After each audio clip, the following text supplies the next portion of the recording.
சிறுபான்மையினர்னா 2 விஷயமா இருக்கு.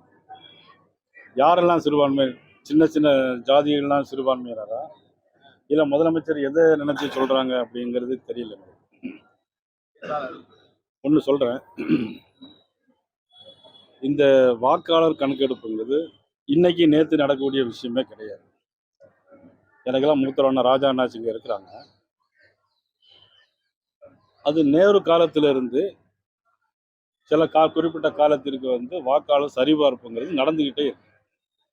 நம்மளுடைய முதலமைச்சர் இந்த பொய்யை சொல்லி சொல்லியே இந்த கோயப்பல்ஸ் தத்துவம்னு சொல்லுவாங்க இல்லையா, ஒரு பொய்யை சொல்ல சொல்ல திரும்ப திருச்சிட்டு இருந்தால் உண்மையாயிருங்கிற மாதிரி முதல்ல குடியுரிமை சட்டம் சிறுபான்மையினரை வெளியேற்றுதுன்னு சொன்னாங்க. இத்தனை வருஷம் ஆச்சு, எந்த சிறுபான்மையரும் எங்கேயும் வெளியே போல நமக்கு தெரிஞ்சு எல்லாரும் இந்த நாட்டில் தான் இருக்கு. இப்போ ஏன் இதை முதலமைச்சர் சொல்றாங்கன்னா, முதலமைச்சருக்கு தோல்வி பயம் வந்துருச்சு.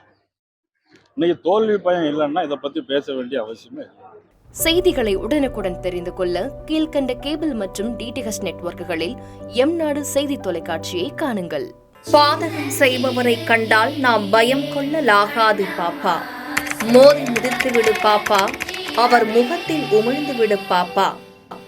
அண்மை செய்திகளை உடனுக்குடன் தெரிந்து கொள்ள இணைந்திருங்கள் எம்நாடு தொலைக்காட்சியுடன்.